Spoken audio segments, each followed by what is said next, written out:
Tes saya dulu. Oke, ini sudah kelihatan Ibu dan Bapak semuanya. Sudah muncul. Oke, Ibu-ibu dan Bapak-bapak para kepala sekolah dan moderator KPA yang saya hormati. Materi pada session ini saya dipercayakan untuk membawakan materi reformasi sistem akreditasi sekolah dan madrasah, dan nanti akan dilanjutkan dengan konsep dasar IASP 2020. Nah, sekarang kalau kita lihat ke sini pada slide ini ada pertanyaan, mengapa harus ada reformasi sistem? Ya, jadi sepertinya ada pertanyaan, mengapa harus ada reformasi sistem ini, sistem akreditasi. Ibu-ibu dan bapak-bapak kepala sekolah dan asesor yang saya hormati, bahwa perlu diketahui bahwa sistem akreditasi sekolah ini sebetulnya sudah berlangsung sekitar 20 tahun lamanya. Dalam perjalanan sejarah akreditasi ini tentu selama 20 tahun itu ada beberapa hal yang perlu dievaluasi, dan dalam hal ini maka lahirlah ide atau kebijakan daripada Ban SM untuk melakukan reformasi. Nah, mengapa harus reformasi? Maka ini reformasi dilakukan karena ini merupakan wujud introspeksi setelah 20 tahun implementasi sistem akreditasi yang berjalan. Nah, selama 20 tahun itu ada beberapa pertanyaan yang timbul. Ada beberapa pertanyaan timbul selama 20 tahun akreditasi itu dilakukan. Pertanyaannya antara lain di sini, katakan sejauh mana sih proses akreditasi selama ini berkontribusi efektif terhadap proses penjaminan mutu dan peningkatan kualitas pendidikan. Ini pertanyaan yang muncul ini selama akreditasi berjalan selama 20 tahun. Dan analisis terhadap akreditasi juga sudah dilakukan. Dan ternyata bahwa dari data hasil analisis itu menunjukkan bahwa 5 tahun terakhir ini proses akreditasi mulai dari 2005 sampai 2019 ini ternyata bahwa korelasi antara hasil akreditasi itu dengan rata-rata nilai ujian nasional sekolah itu agak korelasinya tidak positif tapi justru negatif. Maksud saya begini, bahwa data yang diperoleh dari analisis itu dari tahun 2009 sampai tahun 2020, 5 tahun terakhir 2015 sampai 2019, ini sekolah umumnya sebagian besar itu sekolah yang terakreditasi B dan terakreditasi A itu dari 5 tahun terakhir meningkat persentasenya. Sekolah-sekolah yang mendapatkan level B dan level A. Jadi ini bagus peningkatannya. Tetapi di satu sisi, rata-rata nilai tanah siswa itu mulai dari tahun 2005 sampai 2019 itu cenderung menurun. Sehingga di situ kelihatan bahwa seolah-olah akreditasi ini tidak terlalu tidak berkontribusi positif terhadap mutu pendidikan. Ini pertanyaan yang muncul ini. Berikutnya, sehingga dengan demikian sebenarnya ini sekolah itu, akreditasi sekolah dan madrasah itu dituntut agar makin nyata dan efisien di dalam mendukung sistem penjaminan mutu. Ya, karena adanya tadi data-data yang di atas itu, maka dalam hal ini sekolah dituntut untuk menjadi agar semakin nyata dan efisien di dalam mendukung sistem penjaminan mutu. Kebijakannya tadi sudah dijelaskan oleh ketua, oleh para session. Apa kebijakan yang dilakukan di dalam menjadikan akreditasi ini menunjukkan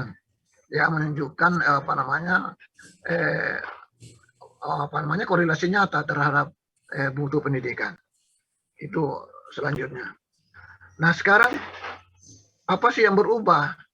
Kalau di reformasi itu artinya kalau bisa kita istilahkan berasal dari kata reformasi artinya format ulang. Artinya terjadi perubahan ke arah yang lebih baik. Nah, sekarang di sini pokok-pokok perubahan apa sih? Nah, kalau kita lihat di sini, yang pertama itu perubahan mendasar dalam siklus bisnis model dan manajemen akreditasi. Jadi itu pokok yang pertama itu yang berubah adalah manajemen, dalam hal ini bisnis modelnya. Nanti sebentar dijelaskan apa itu bisnis model. Yang kedua, bahwa akreditasi yang sekarang ini itu berfokus pada audit kinerja sekolah. Sebelumnya akreditasi sebelumnya itu selama 20 tahun ini itu fokusnya kelihatannya tidak pada kinerja sekolah, tetapi banyakkan akreditasi itu digunakan sebagai alat untuk mengukur kepatuhan sekolah terhadap standar. Nah, yang sekarang ini ya setelah diadakan reformasi, instrumen yang digunakan yaitu instrumen akreditasi 2020 yang merupakan bagian dari reformasi perangkat. Ya, instrumen ini itu mengukur kinerja sekolah, performansnya sekolah, di mana yang diukur sekolah yang diukur performansnya ini adalah sekolah-sekolah yang memenuhi persyaratan compliance itu. Tadi sudah ada beberapa pertanyaan menyangkut masalah IPR. Ya, IPR itu adalah compliance based. Ya, IPR itu compliance based. Jadi sekolah-sekolah yang nantinya yang akan divisitasi menggunakan instrumen akreditasi 2020 adalah sekolah-sekolah yang memenuhi persyaratan compliance based. Jadi ada IPM-nya, ada IPR-nya. Nanti akan dijelaskan oleh teman-teman yang membawakan materi selanjutnya. Kemudian yang ketiga itu, bahwa akreditasi merupakan bagian rangkaian utuh sistem penjaminan mutu. Ya, jadi ini yang berubah ini bahwa akreditasi yang sekarang ini adalah merupakan bagian dari rangkaian utuh sistem penjaminan mutu. Hasil akreditasi nanti itu ada rekomendasi. Jadi asesor nanti akan memberikan rekomendasi baik ke sekolah maupun ke level yang lebih tinggi dari sekolah di dalam rangka perbaikan, dalam rangka peningkatan mutu pendidikan. Itu yang ketiga. Nah, berikutnya perubahan mendasar pada siklus bisnis model. Nah, tadi yang pertama ini pokok ya, yang tadi pada pokok-pokok perubahan yang pertama itu perubahan pada siklus model. Perubahan pada siklus model ini, apa yang di situ, apa yang terjadi pada perubahan siklus ini? Yang pertama, bahwa pada bisnis akreditasi yang sekarang ini melalui reformasi tadi, di situ terjadi kombinasi proses akreditasi otomatis dan akreditasi manual dengan kunjungan sekolah. Jadi sini ada dua model akreditasi. Bahwa yang pertama itu adalah proses akreditasi otomatis. Maksudnya otomatis di sini bahwa sekolah-sekolah yang 5 tahun setelah akreditasi dan berakhir masa dan sertifikat akreditasinya sudah berakhir selama 5 tahun, dan itu bisa saja tidak lagi dikunjungi untuk divisitasi, tetapi diberikan sertifikat akreditasi secara otomatis. Nah, itu yang pertama. Dan yang kedua adalah akreditasi manual seperti yang biasa-biasa. Ya, sekolah-sekolah, ada sekolah-sekolah nanti yang diakreditasi yang langsung dikunjungi, divisitasi seperti yang akan dilakukan oleh sekolah-sekolah ibu dan bapak pada saat ini. Jadi ada di dalam bisnis yang ada sekarang berbeda dengan yang lalu tidak. Yang lalu tidak. Begitu habis masa sertifikat akreditasinya itu harus diakreditasi manual itu, Pak. Jadi sekarang pada bisnis akreditasi tidak, ada dua model. Ya, nanti dijelaskan pada berikutnya dalam bisnis itu. Kemudian yang kedua ini, perpanjangan status akreditasi otomatis melalui sistem. Ya, jadi perpanjangan status akreditasi secara otomatis melalui mekanisme sistem monitoring sekolah terakreditasi dalam dashboard. Jadi perpanjangan akreditasi itu ya harus melalui sistem, ya harus melalui sistem. Jadi BAN SM tidak serta-merta memperpanjang, tetapi itu harus melalui sistem monitoring yang disebut dashboard monitoring system. Yang ketiga, reakreditasi manual hanya dilakukan atas dasar 3 sebab, yaitu atau 3 titik. Jadi itu yang reakreditasi ini, sekolah-sekolah yang mau diakreditasi, artinya sekolah yang sudah terakreditasi tetapi habis masa umur sertifikatnya, itu dilakukan atas dasar 3, tidak otomatis seperti yang lalu-lalu. Ada 3 hal yang menyebabkan sekolah itu terakreditasi. Tentu nanti yang pertama akan dijelaskan pada slide berikutnya. Nah, inilah yang tadi saya katakan bisnisnya. Beginilah bisnis akreditasi yang ada sekarang. Bagaimana menjelaskan ini? Ya, bagaimana menjelaskan sistem monitoring ini? Ya, semua sekolah. Jadi ini Ibu dan Bapak, semua sekolah yang sudah terakreditasi,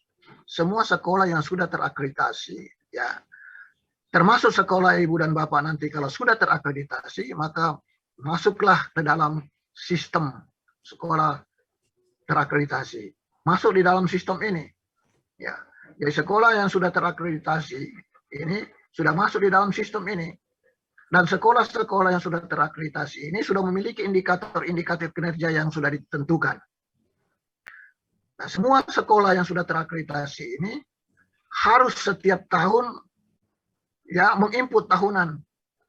Jadi sekolah-sekolah yang sudah terakreditasi ini setiap tahun harus menginput tahunan data indikator kinerja sekolah.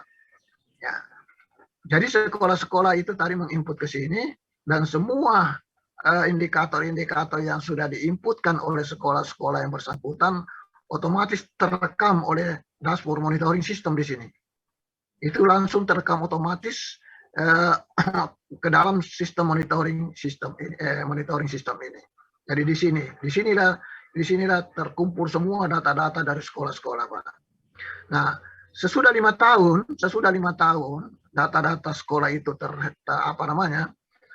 terekam di dalam dashboard monitoring di situ, maka dashboard monitoring ini nanti akan menampilkan hasil-hasil sekolah-sekolah itu, kinerja sekolah itu selama 5 tahun. Apa yang dihasilkan dalam sistem itu, sekolah nanti di sini nanti dashboard monitoring menunjukkan sekolah-sekolah A misalnya, sekolah-sekolah A misalnya yang sekolah-sekolah yang A mempertahankan status akreditasinya sejak 5 tahun yang lalu sampai 5 tahun yang sekarang ini, mempertahankan kinerjanya, kualitas kinerjanya, maka sekolah yang bersangkutan itu otomatis diperpanjang sertifikatnya selama 5 tahun. Itu yang pertama yang dihasilkan oleh dashboard monitoring ini. Yang kedua, kalau sekolah yang bersangkutan itu berdasarkan data yang ada pada dashboard monitoring system ini, ya terverifikasi terjadi penurunan indikator kinerja.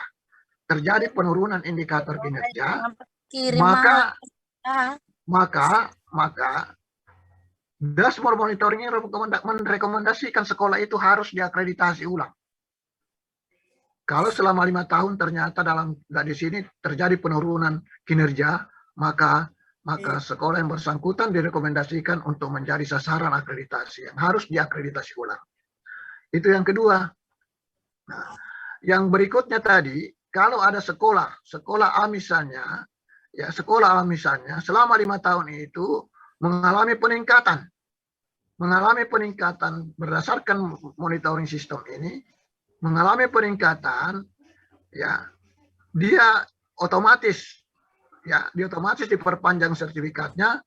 Tetapi kalau sekolah yang bersangkutan tadinya yang mengalami peningkatan kinerja itu mau meningkatkan levelnya, mau menambah levelnya, maka dia bisa mengajukan permohonan untuk diakreditasi ulang, reakreditasi. Jadi di sini yang tetap dan naik bisa ada 2 kebolehjadian. Yang pertama langsung saja diperpanjang sertifikatnya, bisa juga direakreditasi ketika sekolah itu mengusulkan untuk diakreditasi dalam rangka meningkatkan level akreditasinya. Nah, hal lain yang bisa terjadi, Ibu dan Bapak yang saya hormati, sekolah yang tadinya saya sudah katakan setiap tahun menginput tahunan indikator kinerjanya, kalau dalam 2 tahun itu, kalau dalam 2 tahun sekolah yang bersangkutan merasa sudah melakukan terjadi peningkatan kinerjanya, sekolah yang bersangkutan bisa bermohon untuk diakreditasi. Tetapi harus 2 tahun dulu. Ya, paling cepat 2 tahun. Kalau sekolah yang merasa bahwa indikator kinerjanya sudah meningkat, bisa melakukan permohonan. Nah, kalau permohonan itu bermohon kepada BANES. Kalau diterima, kalau permohonannya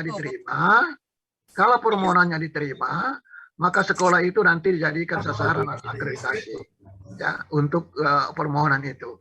Tetapi kalau permohonannya oleh Banti diterima, maka sekolah itu tidak akreditasi, tetapi dia harus menunggu lagi sampai 5 tahun.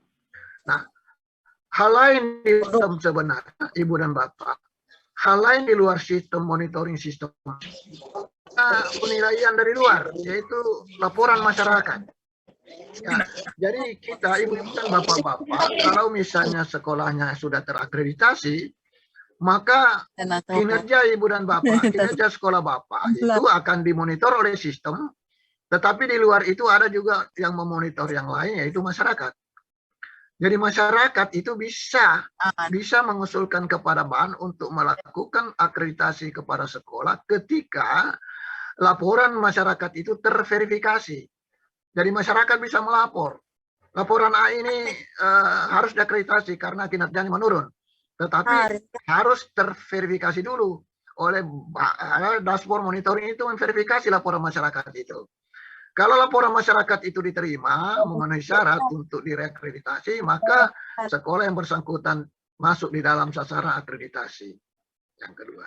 Kemudian yang menjadi sasaran akreditasi juga seperti sekolahnya Bapak yang sekarang ini, sekolah baru atau sekolah yang tidak terakreditasi yang pada akreditasi yang lalu itu menjadi sasaran.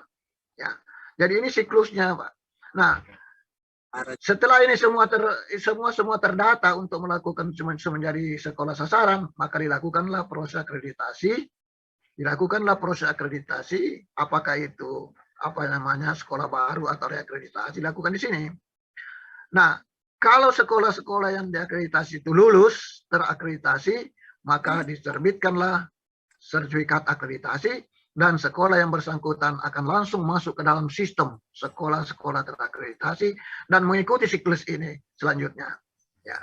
Tetapi kalau tidak lulus, sekolah yang tadi yang sudah dimasukkan dalam sasaran administrasi ini dalam proses akreditasi tidak lulus, maka sekolah tersebut tidak terakreditasi dan terjadi pencabutan status akreditasi. Kalau sekolah yang sudah terakreditasi dulu tapi tidak lulus di sini, maka status akreditasinya dicabut dan rekomendasi perbaikan kepada pemerintah daerah dan sistem penjaminan mutu internalnya. Selanjutnya, tadi sudah dikatakan bahwa di situ ada sistem, ada suatu sistem monitoring system atau dashboard monitoring system. Pertanyaannya, kalau kita mau kembali ke sini tadi, ya, di sini tadi ada dashboard monitoring system. Apa sih isinya ini? Apa sih isinya sebenarnya di sini sehingga isinya bisa mengambil satu keputusan apakah sekolah itu diakreditasi ulang atau diperpanjang. Nah, oleh karena itu di sini kita lihat di sini gambaran daripada dashboard monitoring system ini, ya. Tadi sudah dikatakan bahwa perpanjangan sertifikat itu hasilnya output daripada dashboard monitoring system. Kemudian indikasi penurunan kinerja itu dari output dari dashboard monitoring system. Apa sih isinya? Yang pertama isinya di sini adalah Dapodik. Jadi dashboard monitoring system itu adalah isinya adalah Dapodik yang sudah diunggah oleh sekolah. Itu yang isinya. Yang kedua, emis dari madrasah. Emis dari madrasah. Kalau Dapodik itu dari sekolah dan madrasah. Itu isinya antara lain. Kemudian isinya lain adalah asesmen kompetensi minimal. Jadi ini nanti ini karena ini asesmen kompetensi minimal itu baru saja dikembangkan, jadi mungkin belum bisa berlaku untuk tahun 2021 ini karena ini baru ini. Yang kedua juga ada survei karakter, sama dengan ini asesmen, termasuk semua dalam survei nasional. Yang ketiga itu yang berikutnya itu survei lingkungan belajar. Jadi tiga-tiganya itu masuk di dalam asesmen nasional. Ini isi daripada dashboard monitoring itu tadi. Ya, kemudian ada lagi satu yaitu PMP, penjaminan mutu pendidikan. Ini juga semua ini dari sekolah. Semua ini lahirnya dari sekolah. Pak Podik, MIS, PMP, asesmen kompetensi minimal. Dan ini nanti menjadi data gabungan dari data ini, lahirlah output yang seperti ini. Ya. Waktu tinggal 20 menit dan tolong yang ribut-ribut itu di-mute. Oke, seterusnya saya lanjutkan. Instrumen akreditasi ISP 2020. Nah, apa itu instrumen akreditasi ini seperti apa? Bahwa instrumen ini merupakan satu alat asesmen atau audit terhadap indikator pada tataran kinerja. Ya. Jadi IASP 2020 ini itu mengaudit atau mengassessment terhadap indikator pada tataran kinerja sekolah dan atau proyeksi kinerja. Jadi yang di garis bawah ini kinerjanya sekolah. Ya. Yang kedua, proses akreditasi ini ya itu yang pertama menilai status akreditasi. Jadi instrumen ini nanti menilai status akreditasi, apakah sekolah itu atau madrasah itu statusnya A, B, C atau tidak terakreditasi. Produk yang kedua dari IASP ini adalah rekomendasi. Rekomendasi, saran untuk perbaikan baik kepada sekolah maupun kepada instansi-instansi yang terkait dengan sekolah. Rekomendasi itu sangat rinci nanti yang dihasilkan oleh instrumen ini, sangat teknis, tajam dan pada tataran opsional dengan pijakan jelas. Pijakannya jelas, yaitu data yang diambil dari sekolah. Yang keempat itu akreditasi sebagai bagian dari mekanisme evaluasi kondisi sekolah. Ya. Jadi Ibu dan Bapak ini tolong nanti dianukan bahwa akreditasi yang dilakukan sekarang ini sebagai bagian dari mekanisme evaluasi kondisi sekolah untuk dasar perencanaan perbaikan. Jadi ini khususnya ini akreditasi. Nah sekarang kita lanjutkan berikutnya bahwa sistem monitoring sekolah terakreditasi. Ini tadi yang saya sudah jelaskan mengenai dashboard monitoring. Bahwa dashboard monitoring sistem ini ya kerjanya seperti ini, mekanisme kerja seperti melakukan monitoring perkembangan sekolah setelah terakreditasi secara terus-menerus. Jadi dari tahun ke tahun, sistem ini akan memonitoring perkembangan sekolah. Pada saat sampai 5 tahun, maka sistem ini akan mengeluarkan outputnya. Yang kedua, menampilkan berbagai indikator kinerja. Ya, jadi dashboard monitoring sistem ini menampilkan indikator kinerja sekolah. Itu ditampilkan setelah nanti terjadi sekolah itu sudah 5 tahun. Kemudian berikutnya indikator kinerja yang ditampilkan merupakan indikator komposit perkembangan atas dasar data dapodik. Jadi isi tadi yang saya sudah tampilkan itu isi dari dashboard monitoring itu digabungkan menjadi satu untuk menghasilkan satu output. Jadi tidak satu-satu. Masa berlaku akreditasi. Status akreditasi berlaku selama 5 tahun, diperpanjang secara otomatis sepanjang sekolah. Ini sudah saya jelaskan tadi, Bu. Jadi tidak usah ulang. Nah, sekarang ada 3 penyebab reakreditasi. Tadi saya sudah katakan, sudah di atas dikatakan bahwa sekolah diakreditasi atas tiga dasar. Yang pertama, sekolah yang direakreditasi, artinya diakreditasi ulang, atas permintaan sekolah yang meyakini sekolahnya membaik dan ingin status akreditasinya lebih tinggi. Itu yang pertama penyebabnya. Yang kedua, laporan masyarakat yang terverifikasi adanya penurunan kinerja. Juga sudah jelaskan tadi. Yang ketiga, warning dari sistem monitoring dashboard telah menjadi penurunan kinerja. Jadi ada 3 tadi ini. Penyebabnya sekolah direakreditasi. Yaitu permintaan sekolah sendiri kalau mau meningkatkan, kemudian laporan masyarakat penurunan tapi terverifikasi. Yang ketiga, monitoring sistem menunjukkan bahwa sekolah ini mengalami penurunan kinerja. Nah, sekarang kita lanjutkan sekarang. Tadi itu reformasi kebijakan. Nah, sekarang kita lihat pada IASP-nya. Instrumen ini juga direformasi, Ibu dan Bapak. Reformasi, instrumen ini juga direformasi. Sudah berbeda dengan instrumen yang lama. Instrumen yang lama, kalau ibu-ibu dan bapak-bapak yang sudah diakreditasi, KPA juga sudah tahu ini, bahwa 8 aspek di dalam instrumen yang lama itu, dan sifatnya semua bersifat compliance based. Sifat yang mengukur compliance based, yaitu mengukur komponen-komponen itu secara administratif. Nah, komponen-komponen ini dibagi ada 2 wilayah, Ibu dan Bapak, 2 wilayah. Wilayah yang di bawah ini adalah wilayah compliance based, yaitu berbasis compliance, berbasis administrasi. Ya, datanya disebut data sekunder, berasal dari Dapodik, diunggah oleh sekolah, dari EMIS yang diunggah oleh madrasah, dan PMP juga ini dari sekolah. Ini yang di bawah ini ada 4 komponen kurikulum, penilaian, sapras, dan biaya. Ini masuk di dalam komponen dokumen disebut dokumen sekunder. Sedangkan yang di atas ini ada 4 komponen di sekolah. Nah, performance, berbasis performance. Instrumen IASP yang kita pakai sekarang, instrumen yang memiliki komponen yang 4 ini, Ibu dan Bapak. Ya. Jadi 4 komponen ini di dalam instrumen IASP 2020. Yang pertama adalah mutu lulusan. Mutu lulusan ini nanti akan dilihat kinerja sekolah menyangkut masalah mutu lulusan. Begitu juga instrumen ini mengevaluasi atau memantau sekolah tentang proses pembelajaran, ya, bagaimana kinerja sekolah dalam proses pembelajaran, begitu juga kinerja sekolah dalam mutu guru, dan yang terakhir komponen yang keempat adalah manajemen sekolah.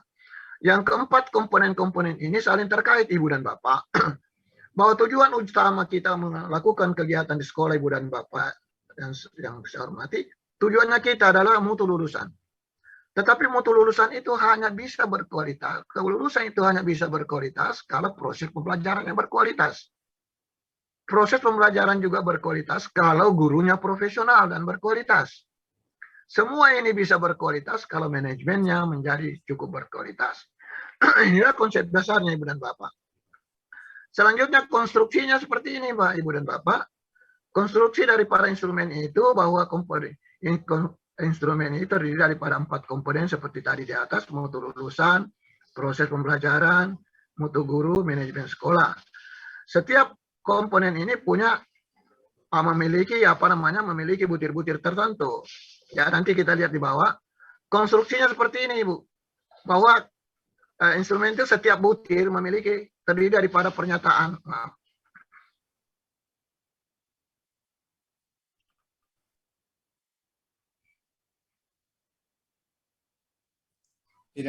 Nanti kita lihat pada instrumennya. Ada pernyataan masalah kondisi sekolah yang diharapkan.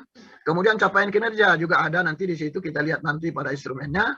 Kemudian ada petunjuk teknisnya. Petunjuk teknisnya terdapat pada definisi pembuktian kinerja. Kemudian ada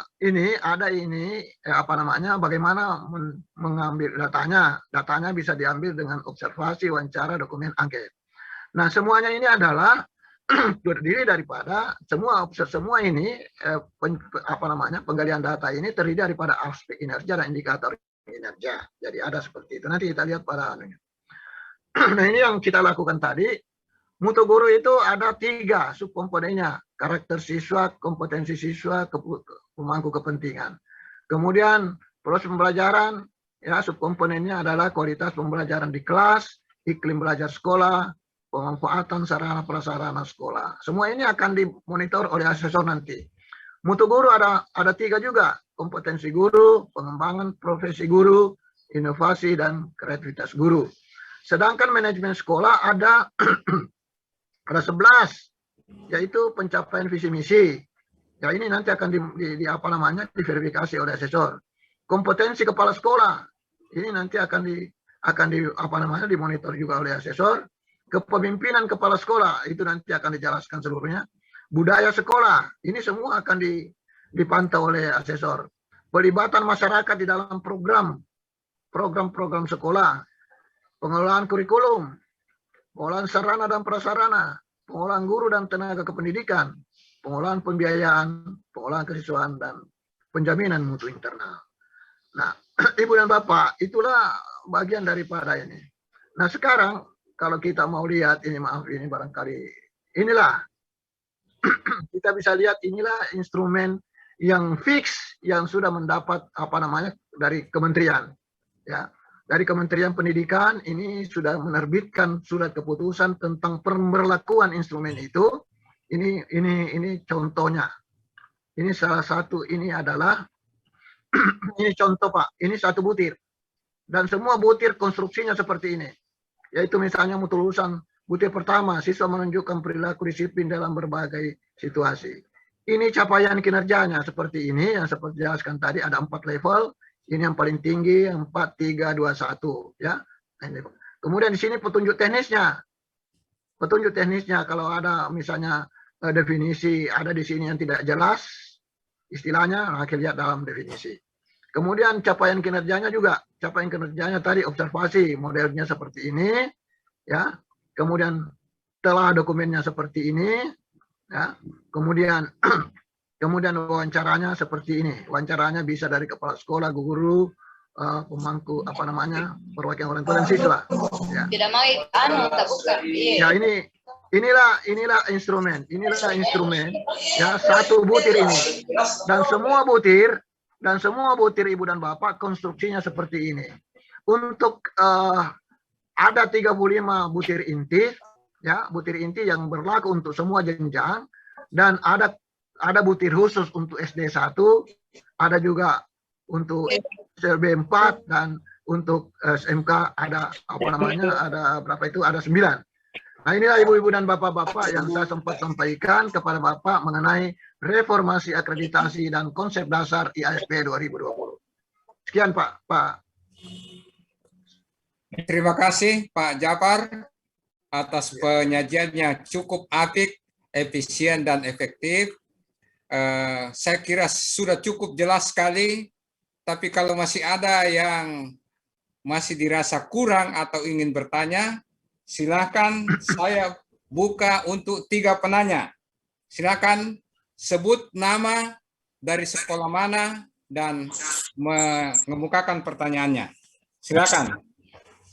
Ya, bismillahirrahmanirrahim. Assalamualaikum warahmatullahi wabarakatuh. Dari mana? Dari MTS Tas B Pinrang. MTS? Tas B di Pinrang. Tas B Pinrang. Ya, silakan.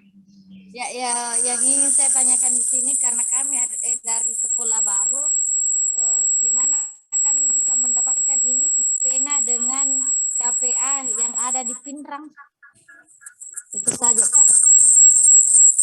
Satu lagi. Kalau diulangi pertanyaannya Ibu. Kemudian pertanyaannya tidak jelas. Kecil sekali suaranya Bu. Di mana kami bisa mendapatkan Sispena dengan KPA yang ada di Pinrang?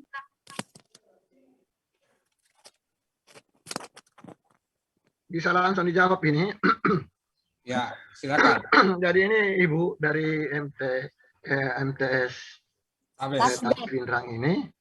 Ya. Jadi pertanyaannya itu di mana bisa didapatkan Sispena? Ya, itu pertanyaannya Bu ya? Iya. Nah, nanti kalau mau nyangkut masalah Sispena, nanti sebentar ada sesinya khusus untuk itu Sispena Ibu. Oh ya. iya. Jadi itu akan dijelaskan langsung oleh yang menangani memang Sispena. Jadi nanti akan dijelaskan secara panjang lebar itu. Mungkin lama sekali nanti itu bahkan ada prakteknya mungkin sebentar Sispena Bu ya. Ya, jadi unsur Sispena nanti ada. Kemudian KPA-nya, untuk mengetahui KPA-nya, saya kira ada KPA-nya di situ. Pak Jasman. Ada Pak Jasman barangkali di situ. Ya. Saya kira tidak sulit mendapatkan KPA-nya, ada Pak Jasman di situ ya. Saya kira begitu Pak Mos. Maaf Pak. Oh iya Pak. Pak Beki, saya mau bertanya. Saya Saya Pak dari Silakan. SMP Ya. IT Albiruni Mandiri. SMP IT Albiruni Mandiri. Makassar mau bertanya terkait PMP. Ini kan kami juga kebetulan sekolah baru, Pak. Nah, kami tahun sebelumnya itu belum mengisi PMP-nya. Bagaimana untuk ininya, Pak? Karena saya lihat ada EDS juga yang mau di-upload. begitu Bu ya. Iya. Jadi begini, Jadi, tadi waktu saya menjelaskan tentang dashboard, ini perlu juga saya jelaskan bahwa dashboard monitoring system ini belum bisa berlaku saat ini karena belum lengkap. Artinya masih sementara diolah. Betul itu dashboard monitoring system. Jadi PMP di situ mungkin pada saat ini belum kita lakukan. Saya kira seperti itu. Kecuali kalau memang sudah ada di dalam dashboard monitoring. Tapi saya kira dashboard monitoring itu pada saat ini belum. Sementara diolah. Mungkin baru bisa selesai pada akhir tahun ini sehingga nanti bisa dipakai untuk tahun 2022 kalau tidak salah seperti itu Bu ya. Jadi tidak usah terlalu risau dengan itu Bu ya. Nanti sistemnya datang. baik Pak, terima kasih. Pak, saya Robi dari Stella Gracia. Ya, siapa Pak? Dari mana Pak? Robi dari Stella Gracia, Pak. Mau bertanya Pak, kalau perihal sekolah sasaran akreditasi apabila kami tidak memiliki anak kelas 6 SD tahun ajaran 2001-2022, apakah bisa Pak? Ini terganggu sekali tuh, Pak. Ada yang gangguan ini. Yang lain di mute. Yang Ya. lain ditutup di mute. Itu Ibu 1G49FG itu. Tidak jelas sekali pertanyaannya Pak, karena ramai. Iya Pak, saya ulangi. Saya ulangi Pak. Bukan saya yang di mute itu Ibu 1G49FG yang harus di mute. Yang tidak ada namanya. Jadi begini Pak, untuk 2021-2022 tahun ajaran itu kami tidak memiliki anak kelas 6 SD Pak. Jadi baru lulus anak kelas 6 SD kami. Apakah sekolah kami masih bisa menjadi sekolah yang akan divisitasi untuk sasaran akreditasi Pak? Iya, jadi sekolahnya Bapak itu, tapi sudah pernah menamatkan Pak. Sudah pernah menamatkan Pak. Sudah pernah menamatkan, tetapi tidak ada kelas terakhirnya sekarang. Betul Pak, tidak ada kelas terakhirnya. Ya. Jadi di dalam tahun 2021 ini, ya tahun 2021 ini tidak ada yang mau ikut ujian akhir. Iya, betul Pak. Tidak ada yang ikut ujian Tidak ada akhir. siswa peserta ujian akhir. Betul. Kalau tadi kebijakan yang dijelaskan oleh Pak Ketua itu, ya dijelaskan oleh Pak Ketua, karena itu ada di dalam, ada nanti di dalam, kalau dijelaskan nanti itu Pak, asesmen kecukupan, ada butir di situ Pak, ada butir di situ mengatakan, sekolah itu sudah menamatkan, kemudian mempunyai siswa kelas terakhir. Nah, kasusnya sekolah Bapak salah satunya tidak terpenuhi kan Pak? Betul Pak. Nah, itu nanti Ibu dan Bapak. Karena itu masalah kebijakan Pak ya. Jadi saya tidak bisa jawab itu karena itu masalah kebijakan. Jadi nanti akan kita diskusikan nanti, coba barangkali kita konsultasi dengan KPA. Nanti KPA yang bicara dengan ketua atau sekretaris di BAN. Ya Pak ya, karena ini masalah kebijakan. Ya. Pak, terima kasih Pak. Begitu Pak ya. Ya, nanti kita bicara dengan KPA-nya Bapak, kemudian nanti KPA yang mengkonsultasikan dengan konsultasikan dengan pengurus BAN. Ya begitu Pak ya, saya tidak bisa jawab itu karena itu menyangkut masalah kebijakan. Terima kasih Pak. Pak Jafar, waktu habis, tapi kita kasih kesempatan satu lagi bertanya, walaupun waktu habis. Kita silakan satu lagi.